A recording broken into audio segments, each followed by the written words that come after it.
नमस्ते शारदे देवी काश्मीर पूर्वासिनी त्वामहं प्रार्थये नित्यं विद्यादानं च देहि मे।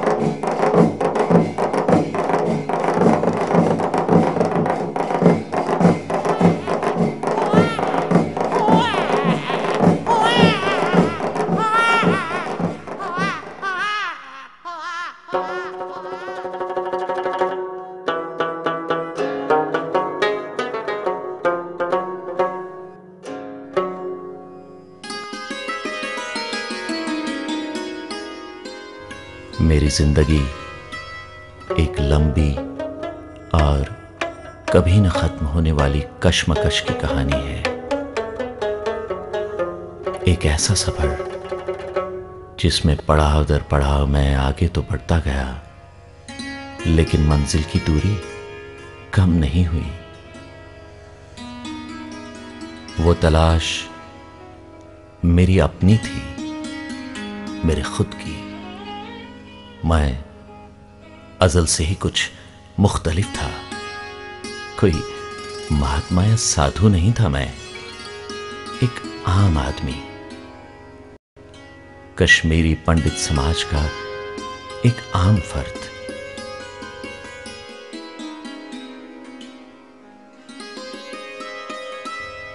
मैं समझता था वक्त सिर्फ तसलसल का एक झूला है, और इस झूले पर सवार हम कभी इस पार होते हैं तो कभी उस पार। मैंने इस झूले पर सवार जिंदगी के हर पल में सिर्फ अपने परम पिता परमात्मा को ढूंढा। कभी शिव, कभी कृष्ण और कभी शक्ति के रूप में। इसी तलाश में मैं चलता गया बगैर रुके। रुकने से मैं खौफ खाने लगा। कृष्ण से कृष्ण जू राजदान हो गया, और ये पता ही न चला कि मेरा बचपन कैसे गुजरा, जवानी कैसे ढली और बुढ़ापा कैसे आ गया। मैं तारीख के अवराक का एक हिस्सा बन गया और मुझे पता ही न चला।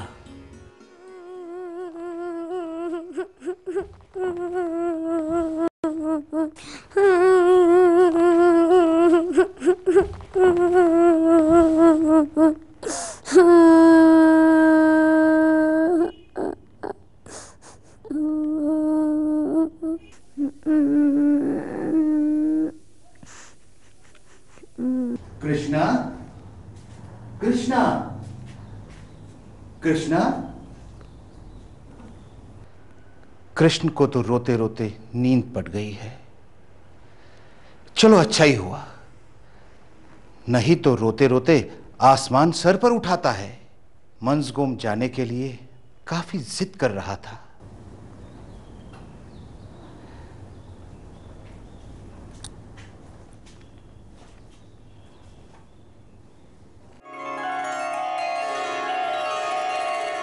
कृष्णा, ओ कृष्णा,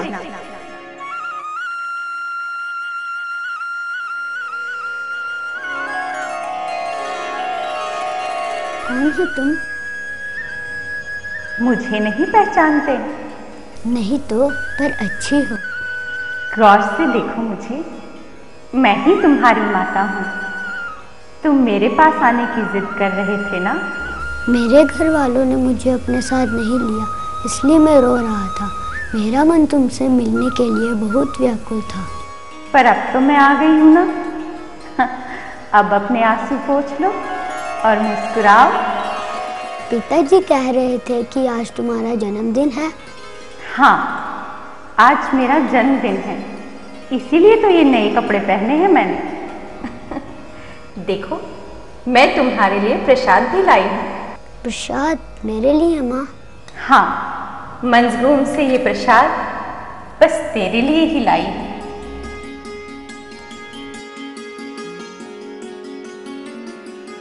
बस वही लम्हा मेरे लिए इरफान का लम्हा साबित हुआ। मैं धुंधलकों से निकलकर रोशनी की एक बेकरां समंदर में उतर गया। मुझे लफ्ज मिल गए और लफ्जों की चोट से मैं अपने अंदर के अंधकार को दूर करने लगा। मैंने पाया ये कायनात असल में शिव के अनंत वजूद का ही ज़हूर है।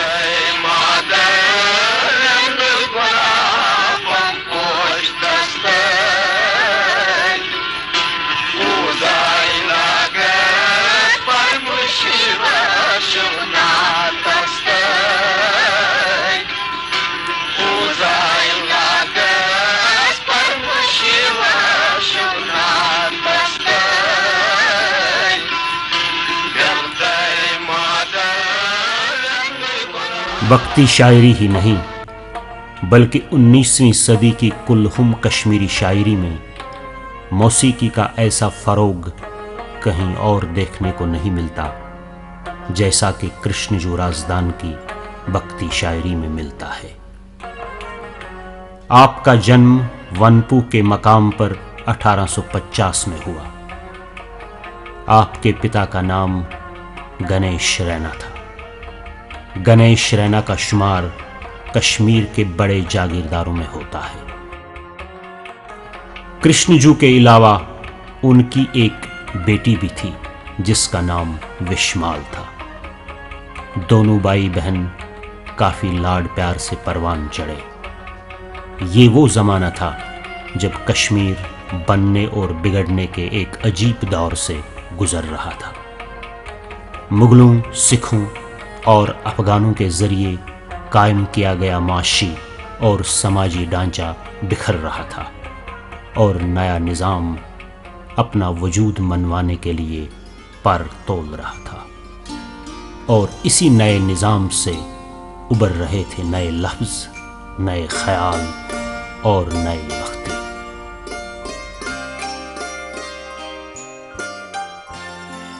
वनई दीवी च कशिर जवी टर्ट परक बोजक जेल कठिस बनी कट परन वालन तो बोजन वाले नहीं बैठ प्रसन्न गचना च कासा सर्व संकट हराम चक दुख कराम बरकत गरम चक।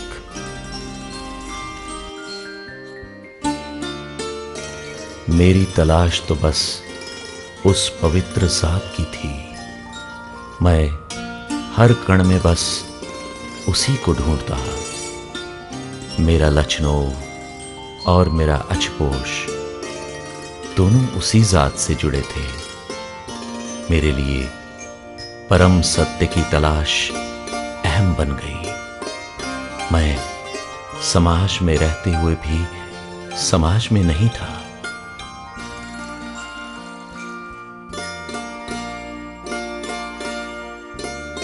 अपनी फिक्र के तहखानों में भटकने से बचने के लिए पंडित कृष्णजू राजदान ने गुरु धारण किया।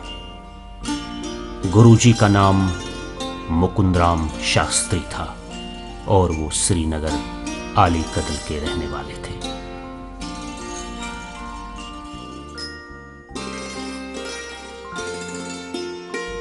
हिंदू फलसफे के एक बड़े उस्ताद, वेद और उपनिषद की तालीम के लिए खासे मशहूर मुकुंदराम शास्त्री अपने शागिर्द से काफी प्यार करते थे। कृष्णा, मैं तुम्हें कश्मीर के एक बड़े भक्ति कवि की शक्ल इख्तियार करते दिख रहा हूं, और शायद क्या गुरुजी? अब मैं तुम्हें और शिक्षा दे पाऊं या नहीं? गुरुजी, आप मेरे गुरु हैं और गुरु का स्थान भगवान के बराबर होता है। आपने मेरा मार्गदर्शन किया है, आप ही ने मेरी जुबान पर लफ्ज डाले हैं, आप ही ने मेरा हाथ थामकर मुझे भक्ति की डगर पर चलना सिखाया है। और आप कहां से आते हैं तुम्हारे मन में ये ख्याल? पता नहीं गुरुजी, मैं खुद भी नहीं जानता ये मज़ामीन कहां से आते हैं, कहां से आते हैं ये शब्द। बस इतना जानता हूं कि आप मेरे परम सत्य हैं, आपके बिना मैं अधूरा हूं, और सच तो ये है कि आपके बिना मेरी गति भी नहीं। जमाना तुम्हारे नाम से मुझे याद करेगा कृष्णा, मैं वो समय देख रहा हूं। नहीं गुरुजी, मैं आपके नाम से पहचाना चाहूंगा, आपका नाम मेरी शिनाख्त बनेगा। तुम्हारी आंखों में भक्ति का एक तूफान है, क्या करना है तुम्हें इस तूफान का? गुरुजी, मैं इस तूफान में बह जाना चाहता हूं, महसूस करना चाहता हूं नूर के उस समंदर को, और उसमें डूब जाना चाहता हूं। गुरुजी, मैं उसे देखना चाहता हूं, मैं देखना चाहता हूं उसे। वाह वाह वाह कृष्णा, अगर ये सब एक कविता के रूप में कहो तो कितना अच्छा होगा। बूल बाल बालकन स्वीत किंदनावतम बालक अवस्था ब्राह्मण। वाह वाह वाह, बूल बाल बालकन स्वीत खेल नावतम बालक अवस्था ब्राह्मण। वाह वाह कृष्णा, वाह। कृष्णजू राजदान ने अपनी हयात में बेशुमार भक्ति कविताएं कही हैं, लेकिन इन सब कविताओं में उनकी तवील नज्म शिवलग्न सबसे अहम है।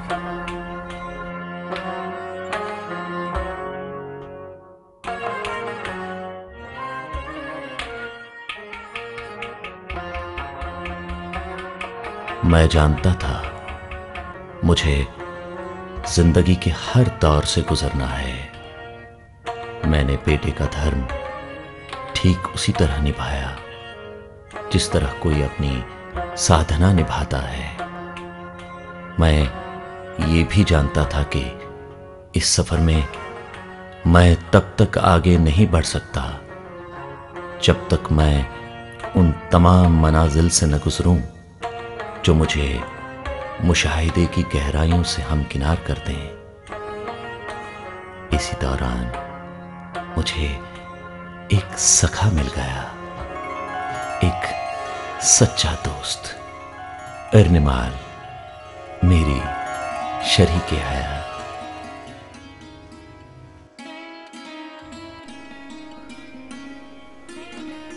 वो चांद देख रही है, आज कितना खूबसूरत लग रहा है। आज पहले खूबसूरत नहीं था। पहले इस चांद में वो बात कहाँ थी जो आज है। जानती हो क्यों? क्योंकि आज इस चांदनी रात में तुम मेरे पहलू में हो। बातें बनाना कोई आपसे सीखे। मैं सच कह रहा हूं, सच्ची सुंदरता तो गुणों की सुंदरता होती है। औरत की शर्म, उसकी हया, यही उसके असली गहने होते हैं।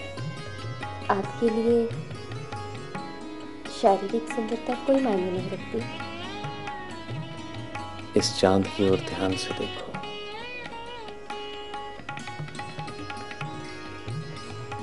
जैसे मैंने कहा था,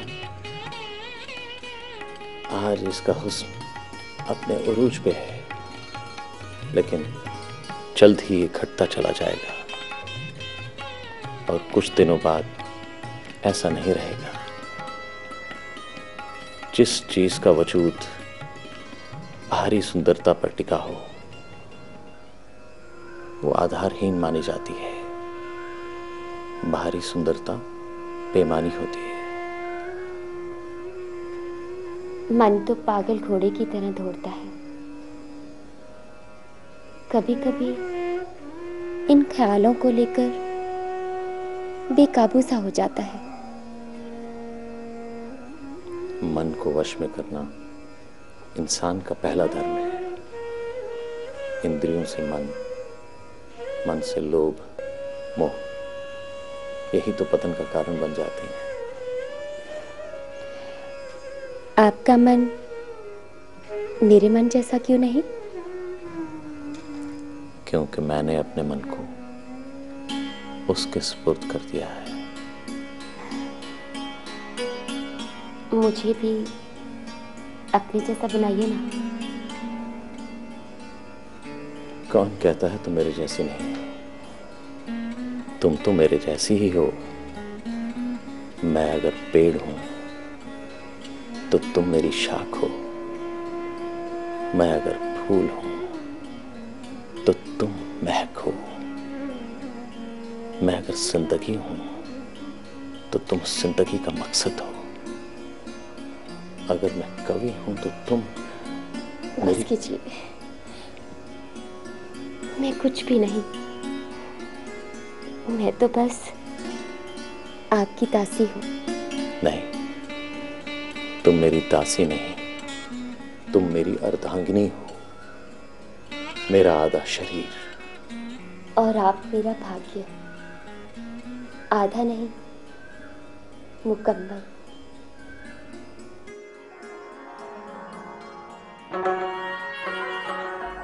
भक्ति शायरी में जब कृष्णजू राजदान ने होश संभाला, उस वक्त परमानंद पूरे कश्मीर में अपना वजूद मनवा चुके थे। लेकिन कृष्णजू कहीं परमानंद से मुतासिर हुए हों या उनसे कोई फैज हासिल किया हो, इसका कहीं कोई सबूत नहीं मिलता। दोनों का रंग अलग है और अंदाज भी जुदा गाना। आने में देर ना किया करो कृष्ण, मेरी ये भूरी आंखें थक जाती है तुम्हारे इंतजार में। मेरा मन भी आपके दर्शनों के लिए व्याकुल रहता है महाराज। आपसे मिलके न जाने क्यों रूह को एक सुकून मिल जाता है। ऐसा लगता है जैसे दूर पहाड़ों से ठंडी हवाएं आकर मेरा शरीर सहला रही हूं। बातें तुम अच्छी करते हो कृष्ण, कविता भी खूब कहते हो। मैं क्या कविता कहूंगा महाराज, कविता के तो आप उस्ताद हैं। मैं तो एक नादान बालक की तरह भी शब्दों के साथ खेल रहा हूं। बालक की तरह कृष्ण जो कर्म भूमि का दिज धर्म बल, संतोष ब्याल आनंद फल। दोई प्राण दिन रात दांद जूरवार, कुंभ के कुरजोर तिमने लाय। हल कर युत्न रोज बीट का रल, संतोष ब्याल आनंद फल। संतोष ब्याल आनंद फल। लोल क्याल फाल तुलन वित, दर यट फुर दित फुटर वित। दायरुक से युत्न रोज स्थल, संतोष ब्याल आनंद फल। कृष्ण जो सोचे दोहतार मोतियावन, नज पज साथा राव रावन।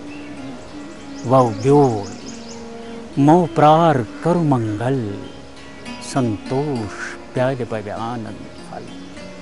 वाह, संतोष ब्याले पर आनंद फल। कृष्ण जो, मेरा समय तो हो गया, अब तुम्हारी बारी है। सुनाओ सुनाओ अपनी मधुर कविता। ठीक है महाराज। महाराज, मेरी ये कविता उस परम सत्य शिव के चरणों में अर्पित है, जिनके लिए मैं शब्दों का एहसान उठाता हूं।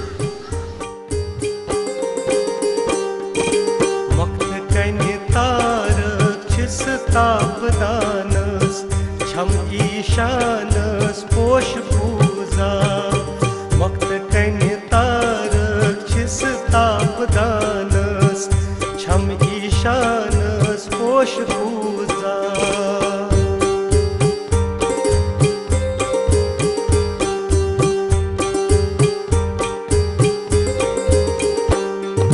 डेकस पेठ चंद्रम प्रजलान लाल छुस, वावलुक पाल छुस करान गजगा।